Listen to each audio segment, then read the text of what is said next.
அம்பலம் தில்லையம்பலம் தென்னாடுடைய சிவனே போற்றி, எந்நாட்டவர்க்கும் இறைவா போற்றி. ஏகம்பத்துரையந்தாய் போற்றி, பாகம் பெண்ணுரானாய் போற்றி. காவாய் கனகத்திரளே போற்றி, கைலை மலையானே போற்றி போற்றி.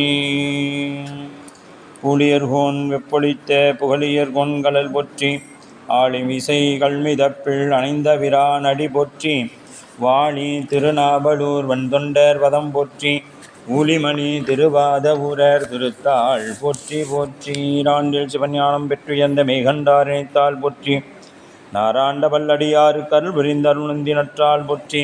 நீராண்ட கடந்தை நகர் மறைஞான சம்பந்தர் நிழல்தாள் போற்றி, சீராண்ட தில்லை நகர் உமாபதியார் செம்பதும திருத்தாள் போற்றி போற்றி. அரைசனி அன்பர்க்கடியனுடைய அப்பனி ஆவியோடு ஆக்கை, ஒரே ஒரே கனிய புகுந்து நின்றுரைக்கி பொய்யிருள் கடைந்த மெய்ச்சுடரே, திரைபொறா மன்னும் அமுத தென்கடலே, திருப்பெருந்துறை உரை சிவனே, ஒரே உணர்வு இறந்து நின்ற உணர்வதோர் உணர்வே, யான் உன்னை உரைக்குமாறு உணர்த்தேன்.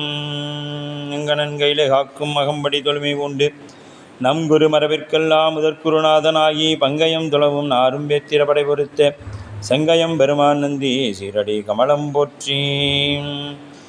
கல்லாடி முறையமர்ந்து நான்மறை ஆரங்க முதல் கற்ற கேள்வி, வல்லார்கள் நால்வர்க்கும் வாய்க்கிறந்த பூரணமாய், மறைக்கு அப்பாலாய் எல்லாமாய் அல்லதுமாய் இருந்ததனை இருந்தபடி இருந்து காட்டி, சொல்லாமல் சொன்னவரை நினையாமல் நினைந்து பவத்தொடக்கை வெல்வாம். கைலாய பரம்பரை சிவஞான போதநெறி காட்டும் பெண்ணை பயில்வாய்மை மெய்கண்டான் சந்ததிக்கோர் மெய்ஞான பானுவாகி, உயிலாரும் பொழில் திருவாவடுதுறைபால் குரு நம சிவாய தேவன் சைலாதி மரபுடையோன் திருமரபு நீடூடி தலைக்கமாதோம். திருச்சிற்றம்பலம். எல்லாமல்ல இறைவனுடைய பேருள் கருணையும் குருவருளும் முன்னின்றல் செய்ய, திருவாடுதுறை ஆதீன சைவ சித்தாந்த நேர்முக பயிற்சி வகுப்பானது இப்பொழுது சிவஞான போதத்தின் 9ஆம் 10ஆம் நூற்பாக்களை சிந்திக்கக்கூடிய ஒரு வாய்ப்பு நம் தமக்கு வாய்த்துள்ளது. அவ்வகையிலே நமக்கு இந்த வகுப்பினை ஏற்படுத்தி கொடுத்த திருவாடுதுறை ஆதீன குருமகா சன்னிதானம் 24வது குருமகா சன்னிதானம் அவருடைய திருவடி தாமரைகளை மனமொழிமைகளாலே போற்றி வணங்கியும், இந்த பயிற்சி மையத்தை சிறம்பட நடத்தி வரக்கூடிய இயக்குனர் ஐயா அவர்கள் திருவடி தாமரைகளை மனமொழிமைகளாலே போற்றி வணங்கியும், நன்னெறி அருட்குருநாதர் திருவடிகளை முக்கரணங்களாலே பணிந்து அடியேனையும் இந்நன்னெறிக்கண் ஆற்றுப்படுத்திய ஆசிரியர் பெருமகனார் திருவடிகளை முக்கரணங்களாலே வணங்கியும், இங்கே எழுந்தொழிருக்கக்கூடிய அடியார் பெருமக்களின் திருவடி தாமரைகளை போற்றியும் இவ்வகுப்பினை சிந்திக்க முற்படுகின்றோம். திருச்சிற்றம்பலம். பெருமானுடைய பேருள் கருணையினாலே நாம் சென்ற வகுப்பானது 8ஆம் நூற்பாவிலிருந்து சிந்தித்து நிறைவு செய்திருந்தோம். 8ஆம் நூற்பா குருபரனாக இறைவன் எப்படி பூலோகத்திலே மனித சட்டை தாங்கி வருகிறார் என்பதை மிகவும் தெளிவாக நமக்கு எடுத்துரைத்தது. அதனைத் தொடர்ந்து இப்பொழுது 9, 10 ஆகிய நூற்பாக்களை பற்றி இந்த வகுப்பிலே சிந்திக்கக்கூடிய ஒரு வாய்ப்பை நமக்கு கொடுத்திருக்கிறார் இறைவன். நாம் சென்ற இந்த வகுப்போடு நிறைவு செய்து நாம் இந்நேரம் சிவப்பிரகாசத்தை தொடங்கியிருக்க வேண்டும். நாம் ஒரு வகுப்பு லேட்டாக தொடங்கும் பொழுதே நாம் காலதாமதமாக தொடங்கிய காரணத்தினால இப்போ நமக்கு ஒரு வகுப்பு தள்ளி கொண்டே போகுது. வாய்ப்பு இருக்கும் பட்சத்தில் விரைவில் நாம் என்ன பண்ணுவோம், அந்த வகுப்பை சிறப்பு வகுப்பு வைத்து திருச்சிற்றம்பலம் சிறப்பு வகுப்பு வைத்து அதனை நாம் செய்ய இருக்கின்றோம்.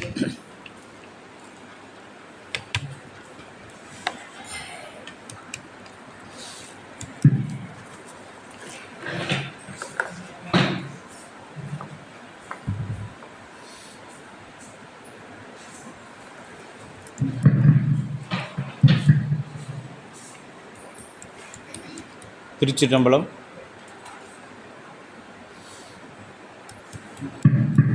திருச்சிற்றம்பலம். சிறப்பு வகுப்பு வைத்து நாம் அதை சிந்திக்கக்கூடிய ஒரு வாய்ப்பு நமக்கு இருக்கின்றது.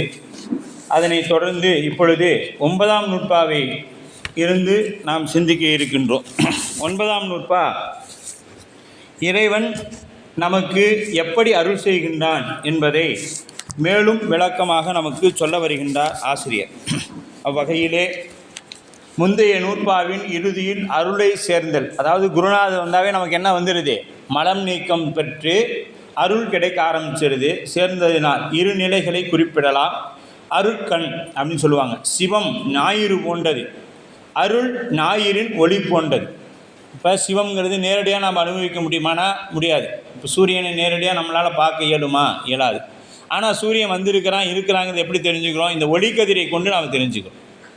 அதுபோல் ஞாயிறு காணுவதற்கு துணை செய்வது அதன் ஒளியே ஆகும். அப்போ திருவருளை காண்பதற்கு நமக்கு ஒளி செய்வது, துணை செய்வது எதுங்க, திருவருள் சக்தி. திருவருள் தான். திருவை காண்பதற்கு நமக்கு எது உதவி பண்ணணும்னா திருவருள் தான், திருவருள் சக்தி தான் நமக்கு உதவியாக இருக்கும். அதுபோல சிவத்தை காண்பதற்கு கருவியாதல் பற்றி அருளை குறித்ததுண்டு. அவன் அருளாக கண்ணாக காணி நல்லார், அவன் அருளே கண்ணாக காணி நல்லார், அருட்கண்ணால் நோக்காதார் அல்லாதாரே. அது அவன் அருளாலே அவன் தாள் வணங்கி. அருள் என்பது சக்தியின் வடிவம். அப்போ நாம் சிவபூசை பண்ணுறோன்னா வெறும் சிவபெருமானை மட்டும் கும்பிட்றோமானா இல்லை, திருவருள் சக்தியை தான் கும்பிட்றோம். திருவருள் சக்தியை தான் கும்பிட்றோம். அது எங்கே போய் சேர்த்துது, சிவத்திடத்தில் கொண்டு சேர்த்து. அதுபோல் அப்போ அருள் தன்னை காட்டுதல், ஞாயிறின் ஒளி மாந்தர்களுக்கு உலகப் பொருள்களை காட்டி அனுபவிக்க செய்கிறது. அவ்வாறு பிற பொருள்களை காட்டுகின்ற அவ்வொளிதானே தன்னையே நோக்குவார்க்கு தன்னையும் காட்டி நிற்கும். தன்னையே பார்ப்பவங்களுக்கு அந்த ஒளி தன்னையும் காட்டி நிற்கும். அதுபோல திருவருள் உலகத்தை நோக்குகின்ற உயிருக்கு அதனை அறிவிக்கும். உலகத்தை நோக்குகின்ற அவ்வருளே தன்னை நோக்குகின்ற உயிருக்கு தன்னையும் காட்டி நிற்கும். அவ்வருளே இப்போ இது எப்படி இருக்குன்னா, ஆணவ மலத்திற்கு நேரானது. ஆணவம் தன்னையும் காட்டாது, தன்னை சார்ந்தவங்களையும் காட்டாது. ஆனால் திருவருள் தன்னையும் காட்டும், தன்னை சார்ந்தவர்களையும் காட்டும் அப்படிங்கிறது தான். அப்போ அருள் வழியில் சிவத்தை காணல், அருள் வழியில் தான் நாம் சிவத்தை காண முடியும் அப்படிங்கிற ஒரு சொல்கிறாரு. மாந்தர் உலகின் பொருள்களை நோக்கி, மாந்தர் உலகின் பொருள்களை நோக்கி நிற்கின்ற காலத்தில் அவற்றை காட்டுகின்ற சூரிய ஒளி நோக்குவதில்லை. இதை காலத்தில் அவங்க என்ன பண்ணுறாங்க, உலகப் பொருள்களை பார்க்க. இப்போ இந்த ஒரு பொருளை பார்க்குறோம், ஆனால் சூரிய ஒளியினால தான் நம்மளால் இதை பார்க்க முடியுதுங்கிறத நம்ம பார்க்குறது. நம்ம கண்ணு தெரியுது, பொருள் அங்கே இருக்குது, பார்க்குறோம். ஆனால் இதற்கு காரணம் என்ன, அந்த சூரிய ஒளி தான். அதுபோல சூரிய ஒளியை பற்றி வேண்டுவோராயின் உலகப் பொருள்களை நோக்கி நின்ற நிலை விடுவார். இப்போ சூரிய ஒளி தான் நமக்கு இதெல்லாம் காமிக்குதுன்னு நினச்சா நாம் பார்க்குறோன்னு நினைப்போமா? அப்போ நமக்குள்ளே இருக்கக்கூடிய திருவருள் தான் நம்ம இயக்குகின்றதுன்னு நினச்சோம்னா நம்மளால் ஏதாவது ஆகுதுன்னு நினைப்போமா? இல்லை. இதெல்லாம் எப்போ கிடைக்கும் அப்படின்னா குருநாதரிடத்தில் 5 எழுத்து உபதேசம். அதனால தான் போன நூற்பா 7, 8, 8ஆம் நூற்பாட அருபரத்தொருவன் அவனியில் குருவரனாகி அருள்கிறார். அந்த மாதிரி அப்போ வீடு வாசல் சொத்து சுகம் என வரும் உலகப் பொருள்களை அவாவி நிற்கின்ற காலத்தில் யாரும் திருவருள் ஒளியை நாடுவதில்லை. நல்லா இருக்கும் பொழுது நாம் யாரும் திருவருளை நாடுவது இல்லை. திருவருளை பற்ற வேண்டுமாயின் உலகை நோக்க நிற்கின்ற நாட்டம் விடுதல் வேண்டும். கருவிகரணங்களெல்லாம் விட்டுறணும் அப்படின்னா சரி. கருவிகரணங்களாம் இது பின்னாடி இந்த நூற்பாடு சிந்திக்க போகிறோம். இது ஒரு தொகுப்பு தான். அப்போ நிலை வேறுபடுதல், ஞானாசிரியர் உபதேசத்தை பெறுதல் முதற்கொண்டு சிவத்தை அணைந்து இன்புறுதல் ஆகிய முடிநிலை வரை பல நிலை வேறுபாடுகள் உள்ளது. பொருள் இயல்பை உணர்த்துதல், இது கேட்டல். பொருளின் இயல்பை உணர்த்துதல் கேட்டல். பாசப்பற்றை விடுதல் சிந்தித்தல். முதல்ல பொருளின் இயல்பை நாம் விடுறது உணர்தல் கேட்டதுனால அந்த பொருளோட தன்மை என்ன அப்படிங்கிறது நமக்கு தெரிஞ்சிடும். அதன் பிறகு அது மீது இருக்கிற பற்றை விடுதல் சிந்தித்தல். அடுத்தது திருவருளை பற்றுதல் தெளிதல். சிந்தித்த பிறகு என்ன பண்ணணும், தெளியணும். குருநாதரிடத்தில் 5 எழுத்து உபதேசம் வாங்கிடணும். அதை தொடர்ந்து சிந்திக்கணும். சிந்தித்ததுனால நமக்கு என்ன கிடைக்கும்னா ஒரு தெளிவு கிடைக்கும். தான் வேறாமல் நிற்காமல் நெட்டை கூடுதல். அதுக்கு அடுத்தது திருவருள் ஒன்றுதல், பின் சிவத்தின் ஒன்றுதல், இவற்றுள் வேறுபாடு. இதெல்லாம் அப்படி சொல்லப்படுது அப்படின்னு சொல்கிறாங்க. பற்றார் அப்படின்னா கேட்டலினால், பற்றார்னா கேட்டலினால் முப்பொருள்களின் இயல்பை உள்ளவாறு உணர்தல் வேண்டும். இவ்வாறு மெய் உணர்வு உண்டாகும் பொழுது இதுகாலும் பொருள் இயல்பை மயங்கி உணரும்படியாக செய்த ஆணவ மலம், அதன் வழியாக வந்த கண்ம மலமும் அதற்கு சார்பாய் நின்ற மாயாமளவும் ஆகிய மும்மாலங்களும் நீங்கும். எப்போ குருநாதரிடத்தில் தீக்கை பெற்றுட்டோம்னா இதெல்லாம் நடந்துடும். எது ஆகாமியும் இருக்கும். ஆகாமியும் நாம் இனிமேல் செய்ய போகிறது எப்படி செய்யணுங்கிறது சொல்லுவாங்க. இப்போ பிராதத்த வினை கொண்டு வந்த வினை வலுவிழந்து நிற்கும். அப்புறம் சொல்லுங்கள் இன்னொரு வினை என்னென்னு? ஆகாமியம், கண்மோ, பிராதத்த வினை. பிராதத்த வினை கொண்டு வந்த வினை, சரிங்களா? மீதி இருக்கிறது ஸ்டோரேஜில் இருக்கிற வினை. அப்போ இந்த 3 வினையில் ஒரு வினை போயிடும். எது? சஞ்சீத வினை போயிடும். ஆகாமியம் இனி வரப்போகிறது. கொண்டு வந்தது பிராதத்த வினை. இந்த பிராதத்த வினை ஊழால் கழிக்கணும். உயிரால் கழிக்க தேவையில்லை. குருநாதர் உபதேசம் பெற்ற பிறகு ஊழால் கழிக்கணும் அப்படின்னு சொல்லப்படுது. அப்போ அந்த சஞ்சீத வினை என்னாச்சுன்னா, குருநாதர் பார்வை பட்ட மாற்றத்திலே நம்மளுடைய விறகு எப்படி பற்ற வச்சா எரிஞ்சு அதெல்லாம் போயிடுமோ, விண்ணுறு அடுக்கிய விறகின் வெவ்வழல் பண்ணிய உலகினில் பயின்ற பாவத்தை நன்னி நின்று அறுப்பது நம சிவாயவே, அப்பர் பெருமானுடைய வாக்கு. அதுபோல் நம்ம அந்த குருநாதன் பட்ட மாத்திரத்தில் திருவடியோ அருள் நோக்கமோ நம்ம மீது பட்ட உடனே நம்ம வினைகள் எல்லாம் நீக்கம் பெற்றும் பிராதத்த வினை வலுவிழந்து நிற்கும். இதுதான் நடக்கும். அப்போ ஆகாமியம் இனி நாம் குருநாதர் உபதேசம் பெற்ற பிறகு நாம் என்ன பண்ணோம்? நமக்கு நடக்கக்கூடியது எல்லாமே திருவருளின் கருணையினால். ஒன்றை பெறும் பொழுது சிவாயனமே, கொடுக்கும் பொழுதும் சிவாயனம், இப்படி சொல்லிக்கிட்டே இருந்தோம்னா அப்போ என்ன ஆகிடும்? நமக்கு அது கூட வர்றது சிவம் எடுத்துக்கும். சரிங்க, சிவமே மலம் இல்லாதவர், அவர் எடுத்துக்கிட்டு என்னங்க பண்ணுவார்? அடுத்த கேள்வி நமக்கு வந்துடலாம். இப்போ சிவம் எதையுமே வச்சுக்க மாட்டார், தேவையில்லைன்னு சொல்கிற நாம் இந்த வினையை அவர் எடுத்துக்குவார்னா அப்புறம் அவர் என்ன பண்ணுவார்? அதை அப்படின்னா, யாரெல்லாம் அடியார் பெருமளுக்கு தீங்கு நினைக்கிறாங்களோ அவர்களுக்கு இவர்கள் செய்த தீங்கையும், யாரெல்லாம் இவர்களுக்கு நன்மை செய்கிறாங்களோ அவர்களுக்கு இவங்க செய்த நன்மையை எடுத்து கொடுத்துருவாங்க. அதுதான் சொல்லப்படுது. அவ்வாறு உயிர்கள் உலகத்தை நோக்குதலை விடுத்து தன்னை விட்டு நீங்காது திருவருளை உணர்ந்து பற்றுகின்ற நிலை உண்டாகும். திருவருளை பற்றிய பின்னரும் உயிர் அறிவு உலக இன்பத்தில் மீண்டும் நோக்கக்கூடும். இது எப்படின்னா, இந்த இடத்துல மலம்னு சொல்லப்படக்கூடியது ஆணவம் கிடையாது, ஆணவ மல வாசனை. அதெல்லாம் பின்னாடி நாம் விளக்கமாக பார்க்க போகிறோம். இது பல பிறவிகளில் மீட்டும் மீட்டும் அனுபவித்து வந்த பழைய பயிற்சியினால் வருவது. வருவோம் குருநாதர்கிட்ட உபதேசம் பெற்றுட்ட பிறகு நாம் என்ன வந்துடணும்? நமக்கு இருவினை ஒப்பு வந்துடணும். இருவினை ஒப்புனா இன்பத்தலை இன்பப்படாமலும் துன்பத்தலை துன்பப்படாமலும் இருக்கணும். அப்படி 5 எழுத்து சொன்னால் தான் அதோட சுவையையும் அனுபவத்தையும் நம்மால் நுகர்ந்து கொள்ள முடியும். ஆனால் நாம் அப்படி நிற்கிறோமானா சத்தியமாக இல்லை. நாம் யாரும், நீங்கள் இருக்கிறீங்களோ என்னவோ எனக்கு தெரியாது, நான் இல்லை சத்தியம்.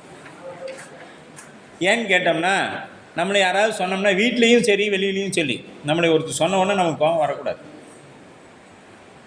வாழ்த்தினோன்னு ஆகா என்னை வாழ்த்துட்டாங்களேன்னு மகிழ்ச்சியும் வரக்கூடாது. இந்த நிலை குருநாதர் உபதேசம் பெற்றோடனே நமக்கு வந்துடணும். வந்தால் தான் அந்த 5 எழுத்து முழு பலனையும் நமக்கு கொடுக்கும். இது நமக்கு வந்துதானா? இல்லை. நாம் என்ன பண்ணுறோம்? 2 நாளைக்கு போய் பூசை பண்ணுறோம், 2ஆவது 3ஆவது நாள் குருநாதராவது 1ஆவது போடா அப்படின்ட்டு போகிறோம். மறுபடியும் ஒரு 4 நாள் கழித்து வரோம். இப்படி போக்கும் வரவும் போக்கும் வரவுமே வச்சுக்கிட்டு இருக்கிறோம். நிரந்தரமாக நாம் இருக்கிறது இல்லை. மனசு ஒரு நிலையில் நிற்கிறது இல்லை. அப்போ உலகியலும் நில்லாமலும் திருவருளோடு உறைந்து நில்லாமலும் அங்கு இங்குமாக அளப்பருமா நிலை. இதனாலே இவ்வாறு அளப்பருவரை திருவருள் ஒன்றையே பற்றும் நிலையை பெற அவரை பற்றார் என்று சொல்லப்படுகிறது. பற்றார்னா அவங்களை ஏன் சொல்கிறாங்கன்னா, நமக்கு தான் பேர் பற்றார். ஏன்னா திருவருளை பற்றாமல் நிற்கிறதுனால நமக்கு பற்றார் அப்படின்னு பேர். பற்றுவார்னு இருக்கும். அடுத்தது உற்றார், பற்றார் உற்றார் அப்படின்னு சொல்கிறார். உற்றார் இதெல்லாம் ஆனந்தராசன் ஐயாவோட உரையில் இருக்குது உங்களுக்கு. உற்றார் அப்படின்னா இந்த ஊசலாட்டம் ஒளிந்து சிந்தித்தல் என்ற படிநிலை உதவும். அதாவது இந்த ஊசலாட்டம் இங்கேயும் அங்கும் போயிட்டு இருக்கிறது ஊசலாட்டம் கயிறு அழுந்துருச்சுன்னா என்ன ஆகிடும்? நிலத்தில் வந்து அந்த ஊசல் அப்படியே நின்றுடும். அதுதான் சிந்தித்தல். இங்கேயும் அங்கே ஓடிட்டு இருக்கிற மனசு என்ன ஆகிடும்? ஒரு நிலையாக நின்றுடும். உலக இன்பத்தில் சிறுமையையும் திருவருள் நிலையை பலகாலும் சிந்திப்பதாக சிந்திக்க உலகப்பற்று முற்றிலும் ஒளியும். பலகாலும் சிந்திக்கணும். இந்த பலகாலும் எப்படி சிந்திக்கணும்னா, நம்ம அப்பர் சுவாமிகிட்ட தான் அதுக்கும் வரணும். அவர் 5000 வருஷம் சிவபெருமானை அடையறதுக்கு தவம் பண்ணுறார். வாகீச முனிவராக இருந்து 5000 ஆண்டு காலம் தவம் பண்ணுறார்.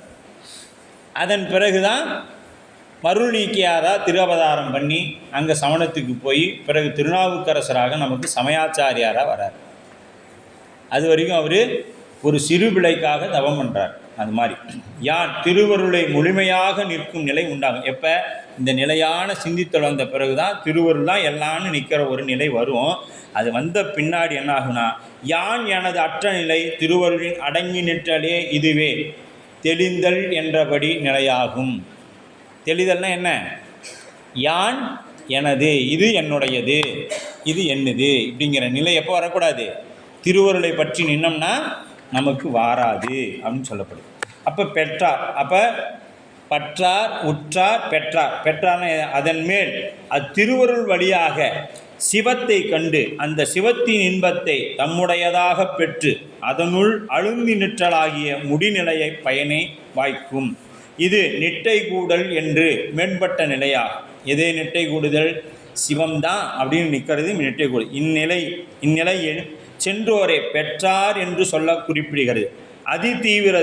அதிதீவிரம் என்னும் மிகும் சத்தினிவாதம் உடைய உத்தமமானவர்கள் குருவின் உபதேசத்தை கேட்டபொழுது சிந்தித்து தெளிது விரைவாக நிகழ்ந்து வேறு முயற்சி வேண்டுதல் இல்லாமல் நிட்டை கூடுதல் எய்திடும். நாம் சென்ற வகுப்புலேயே பார்த்தோம்னு நினைக்கிறேன். அதாவது 2 குருமார்கள் நமக்கு அந்த மாதிரி தீக்கை பெற்ற உடனே சிவபெருமான் திருவடியை அடைந்தாங்க. இது திருவாடுதுறை ஆதீனத்தில் 2வது சன்னிதானமும் திரு கருமை ஆதீனத்தில் 2வது குரு சன்னிதானமும் என்ன பண்ணுறாங்க? தீக்கை பெறாங்க. குருநாதர் 5 எழுத்து உபதேசம் பண்ணுறாங்க. உபதேசம் பெற்ற பிறகு குருநாதர் திருவடியில் விழுந்து கும்பிட்றாங்க. கும்பிட்டவங்க அப்படியே போயாச்சு. இது மாதிரி இருந்தால் நாம் யாராவது தீக்கை வாங்குவோமா? அச்சோ, தீக்கை பெற்றால் அதுதாங்க பக்குவம். பெற்றான் சாமனுக்கு எப்படி முக்தி கிடைச்சது? கள்ளிச்செடிக்கு பெற்றான் சாமனுக்கு முக்தி கொடுக்குறாரு. போய் கும்பிட்டாரு. கும்பிட்டோன்னா அவர் போச்சு, ஊர்காரனை சேர்ந்து கொண்டுட்டாங்க. இதை தான் நமக்கும் சொல்லுவாங்க. நமக்கு ஒரு வேளை பக்குவம் இருந்து, நமக்கெல்லாம் இல்லை இருந்து நாம் உபதேசம் பெற்ற உடனே இந்த உடம்புலேருந்து உயிர் பிரிஞ்சிச்சுன்னா இந்த ஊருக்காரங்களாம் சேர்ந்து என்ன பண்ணுவாங்க? நல்லா இருந்த பையன் போனால் கொண்டு விட்டாங்க அப்படின்னு சொல்லிவிடுவாங்க இல்லையா? அதனால தான் அதுக்கு முன்னாடி என்ன பண்ணார்? அங்கே யாருக்கும் தகுதி இல்லாதனால தான் கள்ளிச்செடிக்கு முக்தி கொடுத்தார். அதுபோல் தீக்கை பெற்ற உடனே நமக்கு என்ன வந்துடணும்? முக்தி கிடச்சதுன்னா இப்போ நமக்கெல்லாம் பக்குவம் இல்லை. சாமி என்ன பண்ணுறாரு? யூனிஃபார்ம் போட்டு நீ இந்த டிபார்ட்மெண்ட்டில் தான் ஒர்க் பண்ணுற, அதில் எந்த மாற்றம் இல்லை, கிளம்பு அப்படின்னு நம்மளையெல்லாம் அனுப்பிவிட்டார். நீ இந்த டிபார்ட்மெண்ட்டில் தான் இருக்கிற, இதில் எந்த மாற்றமும் இல்லை, ஆனால் அதுக்கு உண்டான தகுதி நீ வளர்த்திக்கோ அப்படின்னு சொல்லிட்டாரு.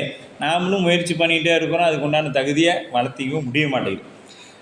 அதாவது முதலில் பற்றார் என்ற நிலையினராய் உற்ற என்ற நிலையினாய் இருந்து பல சாதனைகளை மேற்கொண்டு உற்றார் என்ற நிலையின்கண் சென்று பின்னர் பெற்றார் ஆவார்கள். அத்தகு சாதகனை நோக்கிய 9, 10, 11ஆம் நூற்பாக்கள் அமைந்துள்ளது. 9 பற்றா நிலை பற்றியும் சிந்தித்தல் முறையையும் கூறுவது. 10வது நூற்பா எழுந்துதல் அப்படின்னா தெளிவு முறையை கூறுகிறது. தெளிதல் அப்படிங்கிற முறையை கூறுகிறது. 11 பெற்றார் என்ற நிலையை பற்றி அமைந்து நிட்டை கூடுதல் முறையை சொல்லுகின்றது. நாம் இப்பொழுது 9, 10 இன்றைய அளவில் சிந்திக்கக்கூடிய ஒரு வாய்ப்பு நமக்கு கிடைத்திருக்கிறது.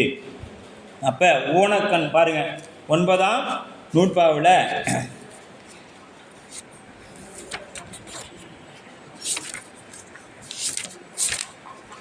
ஊனக்கண் பாசம் உணரா பதியினை ஞானக்கண்ணினால் சிந்தை நாடி உராத்துணை தேர்ந்து என பாசம் ஒருவ தான் நிழலாம் பதி விதி என்னும் அஞ்செழுத்தே. தன் நிழலாம் பதி விதி என்னும் அஞ்செழுத்தே என்று சொல்லியிருப்பார். குருவினால் உபதேசிக்கப்பட்ட ஞானத்தை அனுஷ்டிக்கும் முறையை கூறப்படுகிறது. இந்த நூற்பா குருவினால் உபதேசம் பெற்ற பின்னாடி அதை எப்படி வழி நடத்தணும் அப்படின்னு சொல்லப்படுது. ஆன்ம சுத்தி பண்ணுவது உணர்தல் அப்படின்னு சொல்லப்படுது. ஆன்ம சுத்தி செய்வதை உணர்தல். உயிர் தூய்மை அடைவதற்கு பாசத்திலிருந்து நீங்குவதற்கு செய்ய வேண்டியவற்றை உணர்த்துவது இந்த நூலின் கருத்தாகும். ஒன்று நீக்கினா தான் இந்த இடத்துல என்ன வரணும், இன்னொன்று நிறையும். இப்போ அழுக்கு போயிடுச்சு அப்படின்னா என்ன ஆகிடுச்சு அந்த இடம்? இப்போ இந்த இடத்துல இருக்குது, இது அழுக்கு போயிடுச்சுன்னா என்ன அர்த்தம்? அந்த இடத்துல தூய்மையாக இருக்குதுன்னு அர்த்தம். அப்போ நம்மிடத்தில் இருக்கக்கூடிய பாசம் என்கின்ற அழுக்கு நீங்கினால் நீங்குவதற்கு செய்ய வேண்டியவற்றை உணர்த்துவது இந்த நூற்பா. பாசத்தோடு கூடியிருத்தலே உயிருக்கு மாசு ஆகும். பாசத்தோடு கூடியிருக்கிறது உயிருக்கு குற்றம் ஆகும். உயிர் தூய்மையாவது பாச நீக்கத்தாலே என்பது விளங்கும். பாச நீக்கத்தினால தான் உயிர். அப்போ மலம் நீக்கிறது யார்? ஒரு கேள்வி வரும், இறைவன். இந்த ஒரு பாடம் நினைவுக்கு வரலாம். காற்று வந்ததால் கொடி அசைந்ததா, கொடி அசைந்ததால் காற்று வந்ததா அப்படிங்கிற ஒரு எண்ணம் வரலாம். அதுபோல தான் இங்கே பாசம் நீக்கம் பெற்றதனால திருவருள் கூடியதா, திருவருள் கூடியதினால பாசம் நீக்கம் பெற்றதா அப்படின்னா திருவருள் கூடியதுனால பாசம் நீக்கம் பெற்றது.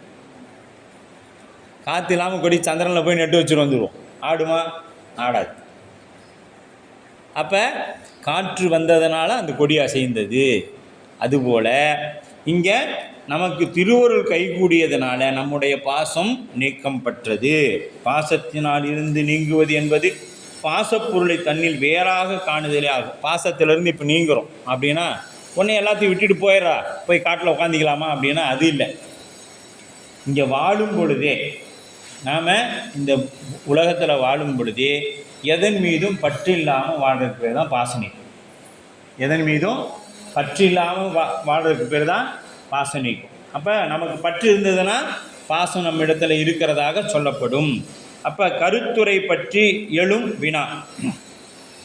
ஞானாசிரியர் உபதேசத்தை கேட்ட பொழுது ஐம்பொருள் முதலிய கருவிகள் உலகப் பொருள்கள் ஆகிய பாசப்பொருள்கள் யாவும் தமக்கு வேறானவை என்று உண்மை சாதகனிடத்தில் முதலில் பொதுவாய் நிற்கும்.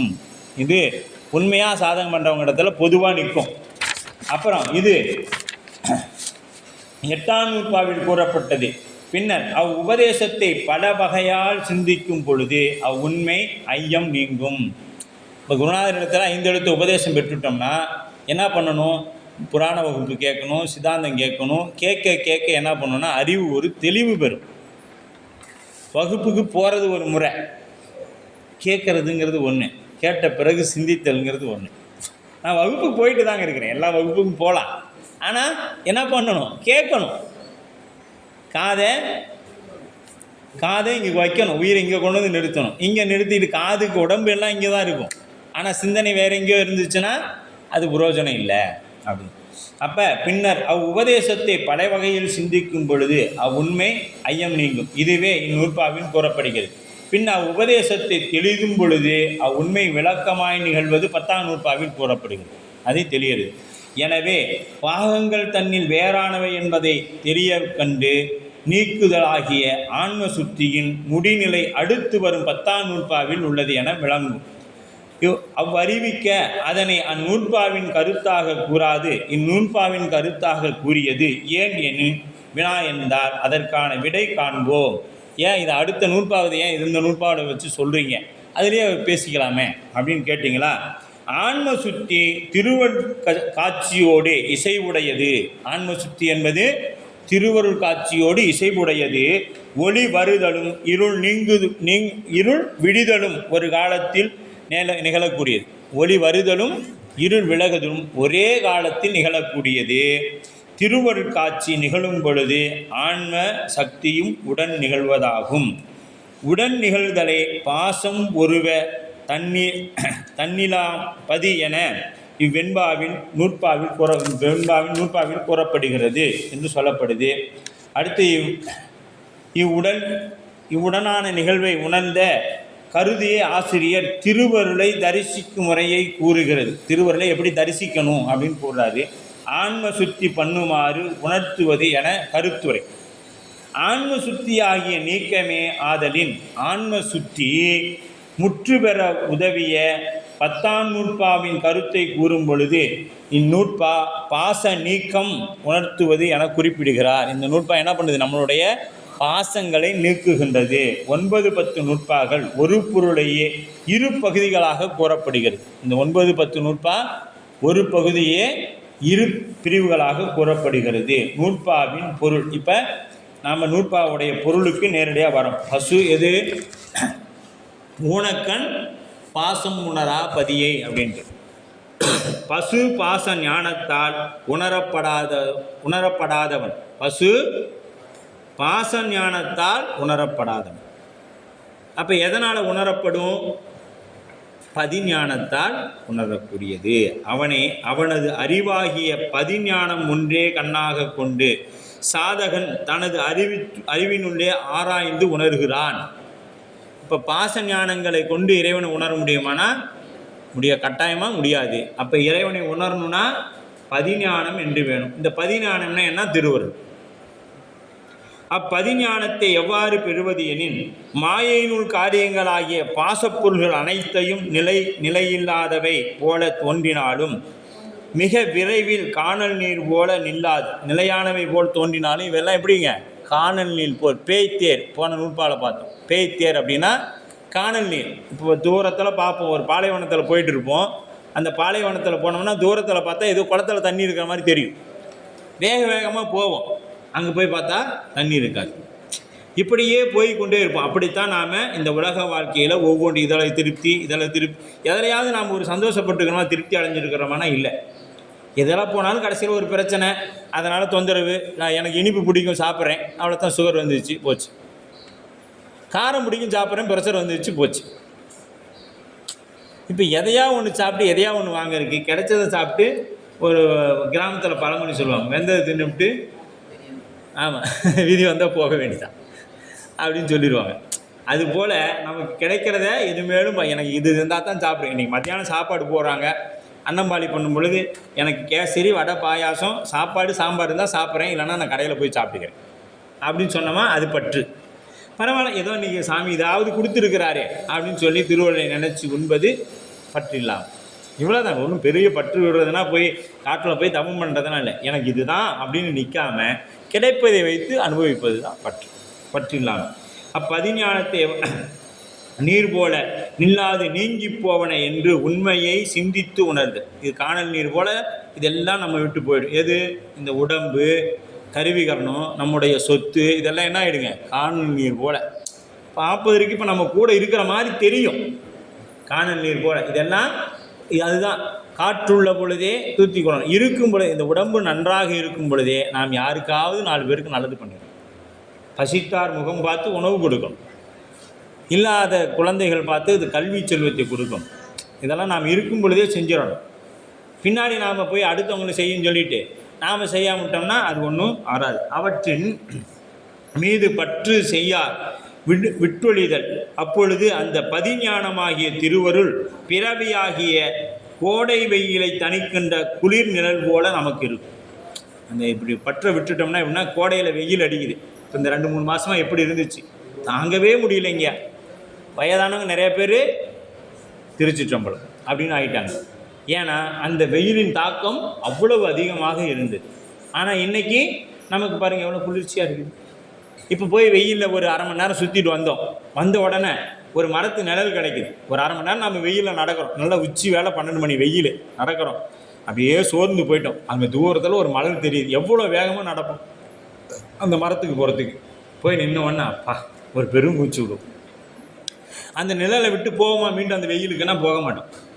வேலை அவசரமாக இருந்தாலும் இன்னொரு 1/2 மணி நேரம் இருந்துட்டு போவோம்.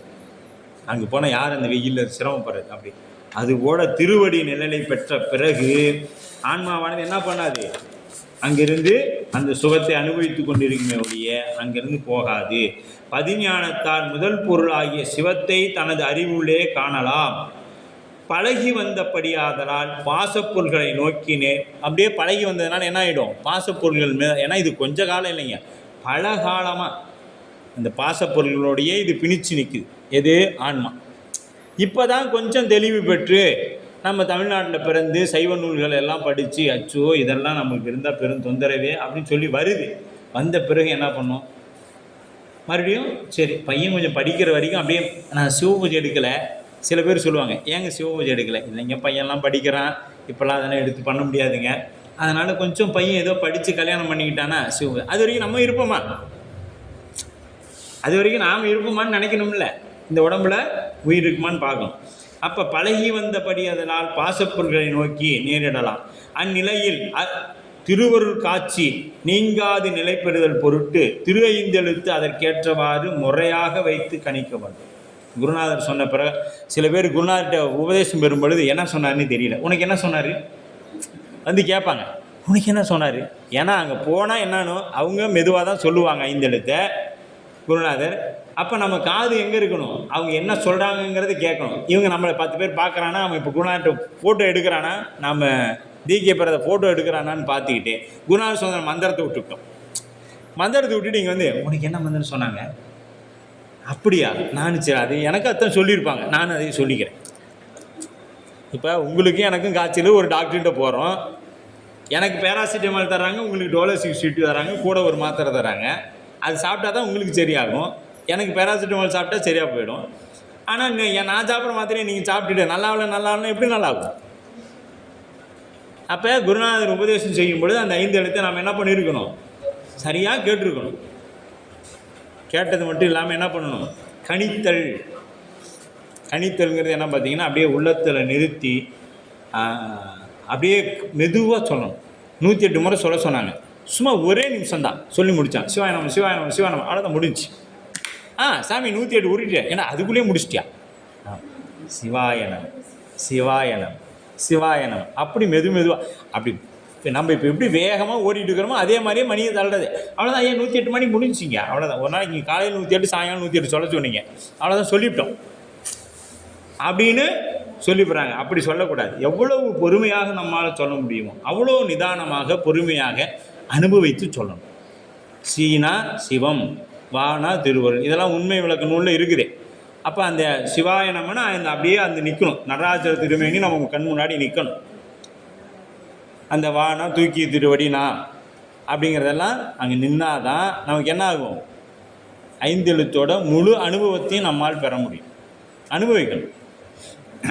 அப்போ ஊனக்கண் என்பது குறவுடைய உயிரறிவால் காணப்படக்கூடிய கண். இப்போ இது நம்ம தெரியறது, இது என்னது, ஊனக்கண். இந்த கண்ணால் பார்க்குறது எல்லாம் என்னது, பொய்ப்பொருள்.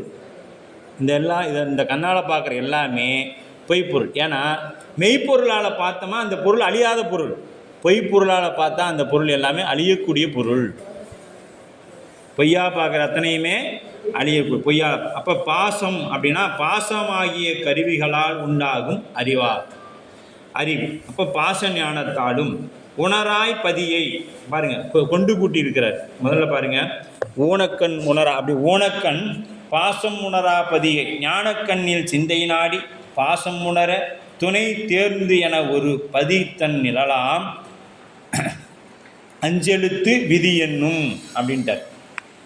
அப்போ ஞானக்கண்ணில் அவனது அறிவு எனப்படும் பதிஞானமாகிய கண்ணாக கொண்டு, எது ஞானக்கண்கிறது, எது சிவபெருமானுடைய திருவருளையே கண்ணாக கொண்டு சிந்தை உனது அறிவுள்ளே நாடி ஆராய்ந்து உணர்வாயாக. நாடினா ஆராய்ந்து உணர்வாயாக. பதிஞானம் தன்னில் அப்படின்னா அவன் உன் அறிவுள்ளே காட்சிப்படுவான். அங்கனம் பதியை அறிவதற்கு பதிஞானம் எவ்வாறு கிடைக்கும் எனில் பாசம் தனு கரண புவன போகமாகிய பாசக்கூட்டம் அனைத்தும் பாசம் உணர துணை தேர்ந்து என நிலையில்லாது விரைவில் நீங்கக்கூடிய காணல் நீர் போன்றவை என தெளிந்து. அப்போ தான் நமக்கு என்ன கிடைக்கும், பதிஞானம் கிடைக்கும். எது, இதெல்லாம் பொய்ன்னு நினைக்கணும். அப்போ அவற்றின் மீது வைத்த பற்றை நீங்கினால் கண்ணிலாம் அப்படிங்கிற பதிக்கண்ணிலாம் அந்த பதிஞானம் பிறவி வெப்பத்தை தணித்து குளிர்ச்சியை தரும் நிழலாய் உன் அறிவிங்கண் வெளிப்பட்டு தோன்றும் அஞ்செழுத்து அங்கனம் தோன்றிய அது உன் அறிவின்கண் நீங்காது நிலை பெற்றிருக்கும். எது, 5 எழுத்து. பாசம் நீங்கின பிறகு பதிஞானம் பெற்றால் அந்த 5 எழுத்து நீங்காமல் இருக்கும். விதி என்னும் விதிப்படி உச்சரித்தல். என்ன முறையில் சொன்னாங்களோ அதுபோல உச்சரிக்க வேண்டும். குறைபாடுடைய அறிவு என்பது பசுஞானம் எனப்படும். இப்போ நம்முடைய அறிவு எப்படிப்பட்ட அறிவு, சிற்றறிவு, குறைபாடுள்ள அறிவு. இறைவனுடைய அறிவு பேரறிவு. அப்போ பதியாகிய சிவம் பாசஞானம் பசுஞானங்களால்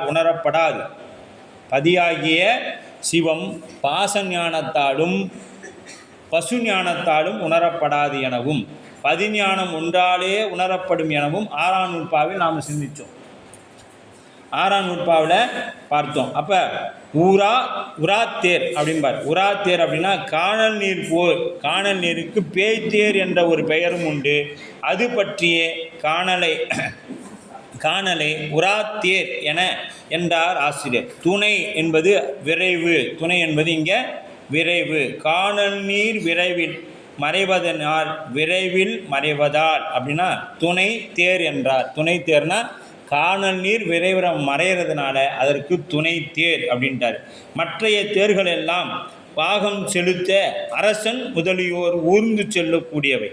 மற்ற தேரெல்லாம் பாகம் செலுத்த ராஜா உக்காந்திட்டு போகக்கூடியது. ஆனால் ஊர்ந்து செல்லாத தேர் இது ஏனைய தேர்கள். அதனால் இதுக்கு என்ன உரா தேர் அப்படின்ட்டார். இது ஊர்ந்து செல்லாத தேர். எது? காணல் நீர் என்பது ஊர்ந்து செல்லாத தேர். அதனால் அதற்கு உரா தேர் என்று சொல்லிட்டாரு. ஆடைக்கு அழுக்கு நீக்கியமையே சுத்தம் ஆவது போல. இப்போ ஒரு ஆடை இருக்குதுன்னா அதுக்கு சுத்தம்னா என்ன பேர்? அழுக்கை நீக்கினோம்னா அதுக்கு சுத்தமாயிடுச்சுன்னு பேர். அழுக்கை நீக்கிட்டால் சுத்தமாயிடுச்சுன்னு பேர். அப்போ இந்திரியங்களின் வேறாக தன்னை கண்டலாகிய அருட்காட்சி உயிருக்கு சுத்தியாகும். உயிருக்கு தன்னில் வேறாக ஏதாவது இந்திரிய கருவிகள் எல்லாம் தன்னில் வேறானவை என்று கண்டோம்னா அது நமக்கு ஆன்ம சுத்தியாகும். அருட்காட்சியை உயிருக்கு சுத்தியாகும். இந்திரியங்களின் வேறாக தன்னை காணும் முறையில் அதிதீவிர பக்குவம் தீவிரதரம் உடையவருக்கு, அதிதீவிர பக்குவம் தீவிரதரம் உடையவர்களுக்கு மூவகை காட்சியும் நிகழும். 3 வகையான காட்சிகளும் நிகழும். அப்படின்னா அது ஆசிரியன் உபதேசத்தை கேட்ட மாத்திரத்தை ஒன்றன் பின் ஒன்றாக விரைந்து நிகழும். யாருக்கு? அதிதீவிர பக்குவம் உடைய ஆன்மாவுக்கு. பாருங்கள், நிர்விகற்ப காட்சி, ஐயக்காட்சி, தெளிவு காட்சி என்று சொல்லப்படக்கூடிய மந்ததரம், மந்தம், தீவிரம் ஆகிய பக்குவமுடைய ஏனையோருக்கு உபதேசத்தை கேட்ட மாத்திரத்தில் அந்த மூன்று காட்சிகளும் நிகழமாட்டா. யாருக்கு? இவங்களுக்கு. மந்தம், மந்ததரம், தீவிரத்துகள் இருக்கிறவங்களுக்கு உடனே நிகழுமானால் நிகழாது. மாத்திரத்தை அந்த 3 காட்சிகளும் அந்த 3 காட்சியும் நிகழமாட்டா. பின்ன யாருக்கு நிகழும் அப்படின்னு பார்த்தீங்கன்னா தீவிரதர பக்குவமுடையவர்களுக்கு கேட்டல், சிந்தித்தல், தெளிதல் என்னும் படிமுறைகளில் அவங்களுக்கு கிடைக்கும். சாதனத்தால் 3 காட்சிகளும் நிகழும். எவ்வாறு என்றால் கேட்டலினால் நிர்விகற்ப காட்சியும், சிந்தித்ததா ஐயக்காட்சியும். சிந்தித்ததனால் நமக்கு என்ன கிடைக்கும்? அந்த ஐயம் நீங்கும். அதுக்கு அடுத்து ஐயம் நீங்கி பிறகு என்ன தெரியும்? நமக்கு ஒரு தெளிவு கிடைக்கும். இன்னும் இதுக்கு அப்படியே நிர்விகற்ப காட்சியெல்லாம் கேட்டல். இது பார்த்தீங்கன்னா போட்டு சேறு நிறைந்த ஒரு குட்டை. அது சிறிது நேரம் எதையுமே பண்ண முட்டை என்ன ஆகிடும்? அப்படியே அந்த நீரானது அமைதியாக ஒரு நிலைக்கு வரும். அப்புறம் என்ன ஆகிடும்? தெளிந்த பிறகு உள்ளே இருக்கக்கூடிய பொருள் நமக்கு தெரியும்.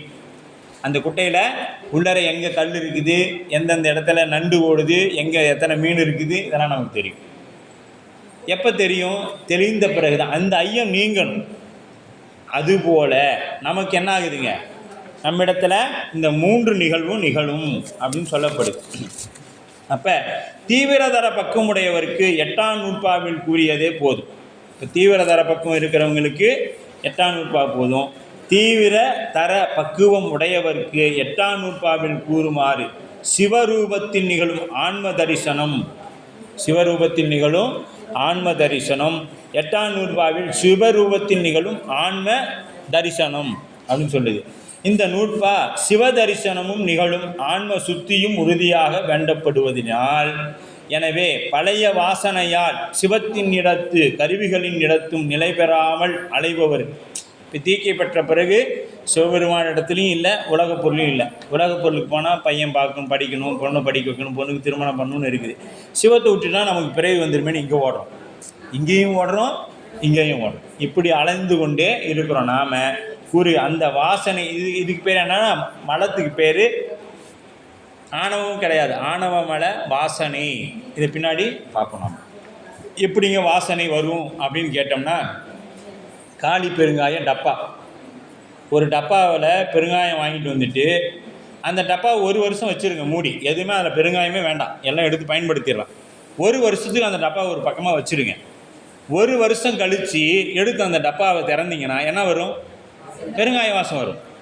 அதுபோல் நம்மிடத்தில் ஆணவ மலம் என்பது இருந்து கொண்டு தான் இருக்கும், மல வாசனை இருந்து கொண்டே தான் இருக்கும். இது எப்போ நீங்கும்னா திருவருளை முழுமையாக பற்றிய பிறகு நம்ம விட்டு. நாம் இப்போ ஆணவம் குருநாதரை பார்த்ததுனால, நமக்கு குருநாதர் நம்மை பார்த்தனால நம்ம இடத்துல என்ன ஆகிடுச்சு? ஆணவம் நீங்கப்பட்டு, ஆணவ மலம் நீக்கப்பட்டுருச்சு. இப்போ பெருங்காயம் காலி ஆகிடுச்சு, டப்பா காலி ஆகிடுச்சு. ஆனால் என்ன இருக்குது? அதுக்குள்ளே வாசனை இருந்து கொண்டே இருக்குது. அதுபோலத்தான் நம்மளும் உலகப்பற்று நீங்கினாலும் அது இங்கிட்டும் அங்கிட்டும் ஓடிக்கிட்டே இருக்குது. இது எதுக்கு? அந்த தீவிரதரம் ஏற்படும் வரை இது நடக்கும். அதன் பிறகு அதெல்லாம் பொய் பொருள்ப்பா, அதெல்லாம் விட்டுறலாம் அப்படிங்கிற ஒரு நிலை அப்போ தான் நமக்கு வரும். அது வரைக்கும் அவ்வளோ எளிதாக வந்த தன்னை தத்துவங்களின் வேறாக தன்னை கண்ட பிறகும் தான் உண்மை நிலை அறியாமையை நிர்விகற்ப காட்சி எனப்படும். உண்மை நிலை அறியாதது நிர்விகற்ப காட்சி. தன் உண்மை நிலை அருளோடு பிரிப்பின்றி நிற்பதும் எனவே அறிந்தும் அவ்வருள் அடங்காமல் அருளிலும் கருவியிலும் மாறி மாறி போக்கு வரவாய் நிற்கும் காட்சி ஐய காட்சி. போயிட்டு இங்கிட்டு போகிறது இங்கிட்டு போகிறது ஐய காட்சி. அப்போ கருவிகள் மாறி மாறி அருளின் அடங்கி அடிமையாய் நிற்கும் தெளிவு காட்சி. இந்த 3 வகை காட்சிகளும் தத்துவ ரூபம் முதலிய சிவபோகம் வரை உள்ள 10 செயல்பாடுகளும் இதுக்கு தசக்காரியம் வைத்து காணல்னு பேர். தசக்காரியம்னு பேர். நாம் சிவபிரகாசம் இன்னும் நல்லா தெளிவாக பார்க்க இருக்கின்றோம். தசகாரியம் அப்படின்னா என்னன்னு மூன்று கூறுகளாக இது பிரிக்கப்படுகிறது. இந்த நூற்பா 3 கூறுகளாக பிரிக்கப்படுகிறது. ஊனக்கண் பாசம் உணரா பதியை ஞானக்கண்ணினால் சிந்தை நாடி அப்படின்னும், 2வது கூறு உராத்துணை தேர்ந்து என பாசம் ஒருவன் தன்னிலாம் பதி அப்படின்னும், 3 விதி என்னும் அஞ்செழுத்தே அப்படின்னு 3 கூறா ஆசிரியர் இதை நமக்கு பிரித்து தராங்க. முதல் கூறு மேற்கோளை வச்சு சிந்திக்கிறாங்க. பதிஞானத்தால் பதியை காண வேண்டும், பதிஞானத்தால் பதியை காண வேண்டும். அப்படி பார்த்ததுனால தான் நாவுக்கரசு பெருந்தகை அப்படியே தில்லைக்கு போன உடனே அவர் என்ன சொன்னார்? என்று வந்தாய் இந்த திருக்குறிப்பே அப்படின்னு. எப்போப்பா வந்த? நாம் போனால் ஏண்டா வந்தே அப்படின்னு கேட்பார். நமக்கு அப்படி தான் தெரியும் குத்த பெருமை. ஏடா அந்த ஊரை இருந்து குட்டிசோறு பண்ணது நம்ம இங்கே வேறு வந்துட்டியா நீ அப்படின்னு கேட்பார் நம்மளை பார்த்த உடனே. ஆனால் அப்பர் சாமியை பார்த்தோன்னே எப்பப்பா வந்த அப்படின்னு கேட்குறாராம். அப்படி அந்த குறிப்பு இருந்துதான் அவர் இப்படி அபயகரம் வச்சுருக்குது, நீ எப்போ வந்த அப்படின்னு கேட்ட மாதிரி இருந்துச்சான். அது மாதிரி பதிஞானத்தால், ஏன்னா அவங்களுக்கு ஏன் அப்படி தெரிஞ்சிச்சோன்னா அவங்ககிட்ட இருக்கிறது கூட பதிஞானம், நம்மகிட்ட இருக்கிறது பூரா பாசஞானம். இதால் இறைவனை காண முடியாது. அப்போ ஈண்டு முதல்வனை ஞானக்கண்ணாலே காண்க என்றது மேற்கோள். இந்த முதல் அதிகரம் பாசஞானத்தாலும் பசுஞானத்தாலும் அறியப்படாத முதல்வனை பதிஞானத்தால் அறிய என்று கூறப்பட்டது. இதில் என்ன சொல்லுதுன்னா, பாசஞானத்தாலும் பசுஞானத்தாலும் அறிய முடியாத இறைவனை பதிஞானத்தால் அறிவாயாக. ஞானக்கண்ணால் என்று கூறாமல் ஞானக்கண்ணாலே என்று கூறினார். ஞானக்கண்ணால் பாருங்க, ஞானக்கண்ணாலே பார் அப்படின்னு கூறியதால் முதல்வனை பதிஞானத்தால் அன்றி காண முடியாது என்பது உறுதிப்படுத்தப்பட்டது. இப்போ எதால் உறுதிப்பட்டது? பதிஞானத்தால் மட்டும்தான் உறுதி. இது எப்படின்னு மேலும் ஏதுக்களை கொண்டு ஆசிரியர் நமக்கு விளக்க வரார். அவன் வாக்கு மனாதீத கோசரமாய் நின்றான், பதிஞானத்தாலே தான் முதல்வன் அறிபவன். 6ஆம் நூற்பா 2ஆம் கூறில் மேற்கோளில் வாக்கு மனாதீத கோசரமாய் நின்ற அதுவே சத்தாய் உள்ள சிவம் என கூறி உள்ளது நினைவிருக்கலாம். நமக்கு எத்தனாம் நூற்பாவில்? 6ஆம் நூற்பாவில் 2வது கூறில் சொல்கிறார். அவருக்கு மேல் பகுதியுடைய இங்கு ஏதுவாக அமைந்துள்ளது. முதல்வன் வாக்கு எனப்பட்ட பாசஞானத்திற்கும் மனம் எனப்பட்ட பசுஞானத்திற்கும் அப்பாற்பட்டவன். வாக்குக்கும் மனதிற்கும் அப்பாற்பட்டவன் இருப்பவன். அதே சமயத்தில் அவன் கோசரமாய் உள்ளான். அதாவது அறியப்படுகின்றான் என்றால் அவ்வறிவினால் அவன் அறியப்படுகின்றான் என்னும் வினா எழும். இந்த அறியப்படுறான்னா இந்த அறிவை கொண்டு அறியறோம் அப்படின்னா இந்த அறிவு என்ன ஆகிறது? அழிந்து போகக்கூடியது. இது பொய்ப்பொருளை காட்டக்கூடியது. வாக்கு மனாதீதம் பசு பாச ஞானமாகிய அந்த இரு ஞானங்களையும் எடுத்து ஓதி விளக்கியமையால் பதிஞானங்களாலே அவன் அறிபவன் என்றும் சொல்லாமல் விளங்கும். இப்போ நமக்கு பதிஞானத்தால் தான் அவன் அறிய முடியும் என்பது நமக்கு சொல்லாமலேயே விளங்குகின்றது. அப்போ அருத்தா பத்தி அப்படின்னு சொல்லுவாங்க. ஒரு எடுத்துக்காட்டு அருத்தா பத்திங்கிறதுக்கு ஒரு எடுத்துக்காட்டு என்னென்னா, விரதம் இருக்கிறோம்.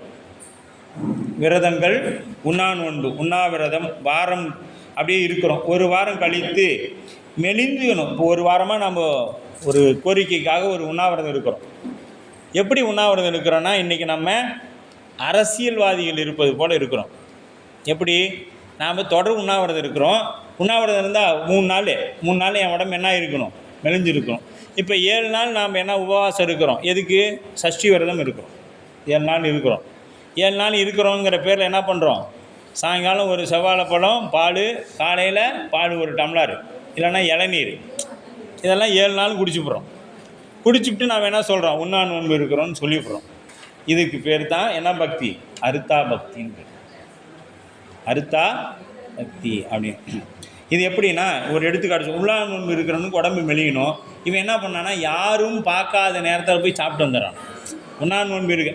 ஒரு வாரம் கழித்து அவன் அப்படியே இருக்கிறான். என்றைக்கு முதல் நாள் உண்ணாவிரதம் இருக்கும் பொழுது இருந்தாரோ அதே போல் 7 நாள் கழித்து அப்படியே இருக்கிறான். இது எப்படி சாத்தியப்படும் அப்படின்னா, இதுக்கு பேர், அதாவது வெளிப்படையாக இல்லாமல் மறைந்து உண்ணுகின்றான் என்ற துணிவு அருத்தா பக்தி ஆகும். இதுக்கு என்ன பேர்? பக்திக்குன்னு பேர். இந்த பக்திக்கு பேர் அருத்தா பக்தின்னு பேர். என்னென்னா, சாப்பிட்லன்னு சொல்லிவிட்டு யாரும் இல்லாதப்ப சாப்பிட்டுக்கிறது. இப்போ நம்ம வீட்டுக்கார்கிட்ட சண்டை போடுவோம். வீட்டுக்கார்கிட்டயோ அல்லது வீட்டுக்காரிக்கிட்டேயோ, இன்றைக்கி வீட்டுக்காரிக்கிட்டேன்னு வச்சுக்கலாம். ஏன்னா இன்றைக்கி பெரும்பாலும் வீட்டுக்காரெலாம் யாரும் சண்டை போடுறதில்லை, வீட்டுக்காரங்க தான் சண்டை போடுறாங்க.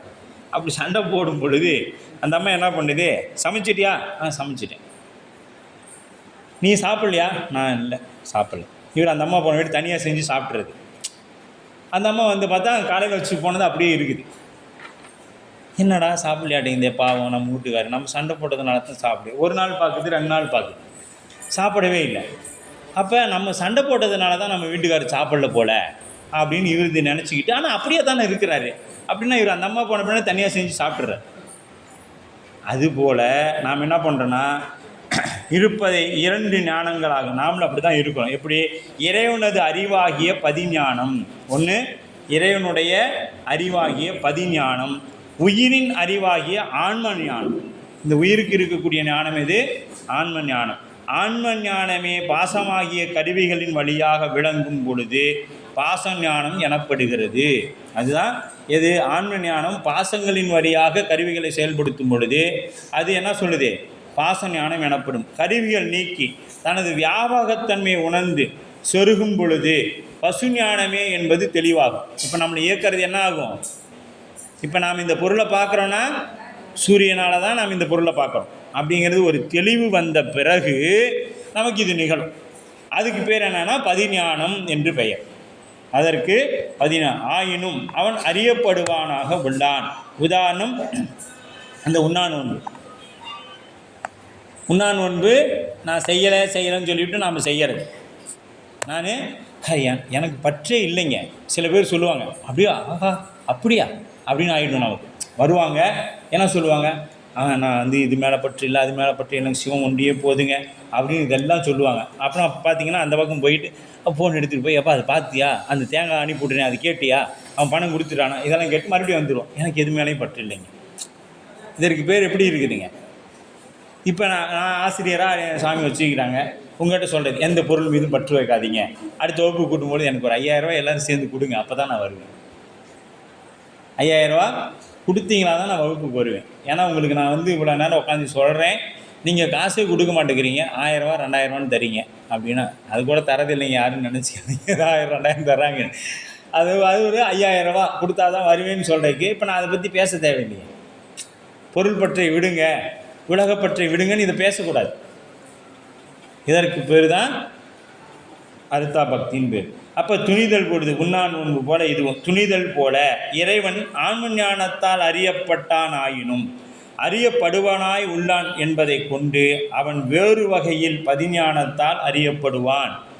வாசஞானத்தால் அறிய முடியாதுன்னு சொல்லிட்டீங்கன்னா அவனை எப்படி தான் பார்க்கறது அப்படின்னா பதிஞானத்தை கொண்டு பார்க்க வேண்டும் அப்படின்னு சொல்கிறார். அருத்தா பக்தியால் முடிவுக்கு வருகிறோம். இப்போ இந்த பக்தி ஆயிடுது, இந்த மறைமுகமாக செய்கிறதுலேருந்து ஒரு முடிவுக்கு வரோம். என்னது, இறைவனை இப்படிலாம் நாம் வழிபாடு செய்யக்கூடாது அப்படின்னு எடுத்துக்காட்டு வெண்பாடு வச்சு பதிஞானத்தால் தான் முதல்வன் காணப்படுவான் என்பதை விளக்கிறார் ஆசிரியர். நாடியோ என்போ நரம்புசியில் கோடையோ தேடியனை அறியேன் தேர்ந்த வகை நாடி அரண் தன்னாலே தன்னையும் கண்டு தம்மை காணார் எண்ணம் என அறிவார் இன்று அப்படின்னார். இது முதல் வெண்பா. முதல் வெண்பா நாடியோ என்பது தமது இயல்பை ஆராய புகுவானாயின் நாடி எலும்பு முதலிய கருவிகள் எதுவும் நாம் அப்படிங்கிறது நாம் என காணாமையார். இந்த சத எலும்பு இதெல்லாம் நாமளா நாம் இல்லை அப்படின்னு எப்போ தெரியணும்? என்னையே யான் அறிய முடியவில்லையே என்னும் திகைப்பு உண்டாகும். இப்போ இதெல்லாம் நாம் என்ன நினச்சிட்டு இருக்கிறோம்? இந்த உடம்பு தான் நான் நினச்சிட்டு இருக்கிறோம். ஆனால் இந்த உடம்பு என்ன இல்லை? நான் இல்லை. இந்த உடம்பு நான் அவன் இல்லை அப்படின்னு வருது திரைப்படத்தை பார்க்குற மாதிரி. நான் இல்லை அப்படின்னு சொல்லணும். இது நான் இல்லை. அப்போ நீ யார் அப்படின்னா இந்த ஆராய்ச்சி அறிவு எவ்வாறு உண்டாயிற்று என்று ஆழ்ந்து சிந்தித்தால் நம்முடைய அறிவுக்கு அறிவாய் உள்ள வேறொரு பேரறிவே இந்த ஆராய்ச்சி அறிவு தந்தது. வேறொரு இந்த பேரறிவே எது தந்தது? இந்த ஆராய்ச்சி அறிவை கொடுக்குது. அந்த பேரறிவு தான் இறைவன். நாடியோ என்போ நரம்போ கோடையோ. இந்த உடம்பு எப்படி இருக்கிறது? அழுக்கு பொய்த்த பொய்க்கூரை. இந்த உடம்புக்குள்ளே இருக்கிறது எல்லாமே துர்நாற்றம் பிடிச்சதுங்க. எதுவுமே நாற்றத்தோடு இல்லை. நாற்றம்னா வாசனைன்னு பொருள். இது உள்ளார இருக்கிறது என்ன ஆகுதுங்க? உள்ள முழுக்க துர்நாற்றம் உடையது. அதுதான் சேத்தில் முளைத்த செந்தாமரை. யாருன்னா நம்ம சிவபெருமான் தான். இது முழுக்க சேரு, சாக்கடை சேரு. இது இந்த சேத்துக்குள்ளே அந்த உள்ளத்தில் இறைவன் தாமரை பூவில் அமர்ந்திருக்கிறான். சேத்துல தானே வருது. சேரிலாம் செந்தாமரை வருமா? வராது. அப்படிப்பட்ட ஏன்னா எதுக்கு இதெல்லாம் நம்ம வாழ்க்கை முறையில் நடைமுறையில் படுத்து பார்க்கணும். இப்போ கண்ணில் தூங்கி வந்துச்சோன்னு வருது, அது எடுத்து மூந்து பாருங்கள், துர்நாற்றம் அடிக்குது. வாயை கொப்பளிக்கலைன்னா துர்நாற்றம் அடிக்குது. மழை ஜலம் துர்நாற்றம் அடிக்குது. வாயு பிரிஞ்சிச்சுன்னா துர்நாற்றம் அடிக்குது. அப்போ எது இருக்குதோ அதுதானே வரும். அப்போ உள்ளே இருக்கிறது என்ன? எல்லாம் நினச்சி பாருங்கள். ஷூ அப்பா அப்படின்னு இருக்கும். இந்த உடம்பை நினச்சாவே ஷூ அப்பா அப்படின்னு இருந்தோம். இது மேலே பற்று வரணுமா? வரக்கூடாது. ஏன்னா இது துர்நாற்றமாக இருக்கிறதுனால தான் என்ன இருக்குது? புழு எனக்கு எண்ணும், புண்ணாய் எனக்கு எண்ணும், இந்நாரும் உடலை. பட்டினத்தடிக்கு சொல்லுவார். எப்படிப்பட்ட உடம்பு? இந்நாரும் உடலை. ஆமாம். அப்படி இந்த உடம்பு முழுக்கவே அப்படியே ரொம்ப அழுக்காக இருக்கிறது. இந்த அழுக்கான இடத்துல தான் இறைவன் எவ்வளவு கருணையாளன்னு அப்போ தெரியும் நமக்கு. இறைவன் எங்கே வரணும்? சுத்தமாக இருக்கிற இடத்துல தானே வரான். அப்போ இவ்வளோ அழுக்கில் எடுக்கிறான்னா என்ன காரணம்? நம் மீது வைத்த கருணையின் காரணம். நம்ம கருணை. இந்த உயிரை எப்படியாவது கடை தேர்த்திடணும் அப்படின்னு தான் அவன் எப்பொழுதும் என்ன பண்ணுறாங்க? லெப்டப்னு அடிச்சுட்டே இருக்கு. டமருகம் அடித்து கொண்டே இருக்குது. அந்த டமருகம் நின்றுடுச்சுன்னா இந்த உடம்புலேருந்து உயிர் கிளம்பி. அப்படி அப்போ இந்த நாடி நமது இயல்பை ஆராய புகுவோருக்கு நாடி எலும்பு நரம்பு கோளை முதலிய உள்ள பொருள்கள் எதுவும் நான் இல்லை என இதெல்லாம் நான் இல்லை. தேடி நம்மை தாம் தேடி நின்று அவற்றுள் ஒரு பொருளையும் நான் என கொள்ளுதல் கூடாமையால். இப்போ இதெல்லாம் நானும் கூடாமையால் என்னை அறியேன், என்னையே நான் அறிய முடியவில்லையே என திகைத்து நிற்கும் பொழுது, நாம் என்னையவே அறிய முடியலையே நிகழ்க்கும் பொழுது தேர்ந்த வகை நாடி தேரும் வகையன் சிவலோகா அப்படின்பார் மாணிக்கவாசன். தேரும் வகையன் சிவலோகா அப்படிங்க. தேர்ந்த அப்படின்னா நான் யார் என்ற இந்த ஆராய்ச்சி அறிவு நாடி முதலிய பொருள்களுள் எதுவும் அன்று என்றும் இத்துணிவு உணர்வு நமக்கு உண்டாவது எவ்வாறு என்று சிந்தனை எழும் பொழுது அவ்வாறு ஆழ்ந்து சிந்தித்தல் நம் உடம்பில் உள்ள கருவிகளால் நான் யார் என நம்மை அறியும் ஆராய்ச்சி அறிவு உண்டாயிருக்க முடியாது.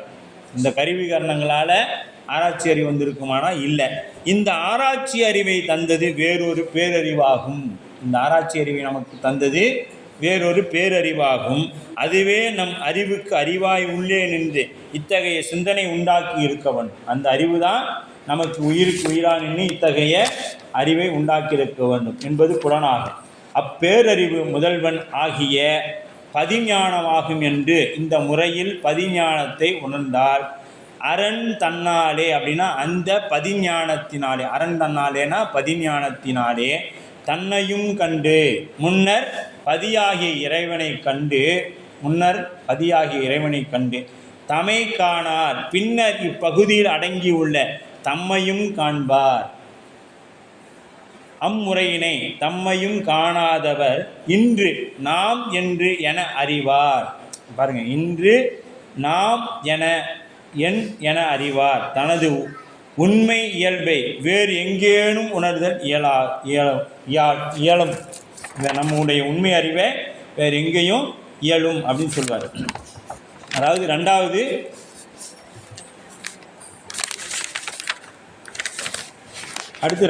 எடுத்துக்காட்டு. அடுத்தது பாருங்கள், ரெண்டாவது எடுத்துக்காட்டு வெண்பா பாருங்கள். இறைவன் சிவஞானத்தால் அன்றி பசுஞானத்தால் அறிதல் என்பது மீண்டும் வற்புறுத்துவதாகிய இரண்டாம் எடுத்துக்காட்டு. இன்னொரு எடுத்துக்காட்டு வச்சு சொல்கிறார். பசுஞானத்தால் நீ பார்க்க முடியாது பதிஞானத்தை அப்படின்ட்டு. காட்டிய கண்ணே தன்னை காணா கண்ணுக்கு காட்டா உள்ளத்தை கண் காணா. இது நல்லா பாருங்க. காட்டிய கண்ணே தன்னை காணா காட்டிய கண்ணுக்கு காட்டிய உள்ளத்தை கண் காணா. காட்டிய உள்ளம் தன்னை காணா உள்ளத்தில் கண்ணாய கல்வன்தான் உள்ளத்தில் காண் அப்படின்றார். இந்த கண்ணு பாருங்க, புறத்தில் உள்ள பொருளை காண்கின்ற கண் தன்னையும் அறிவதில்லை. இந்த கண் அதைவே பார்த்துக்குமானா எப்படி இருக்குன்னு தெரியாது. இப்போ இந்த கண்ணை தூசு விழுந்துருச்சு, இந்த கண்ணை கொண்டு இந்த கண்ணை பார்த்துட முடியுமா?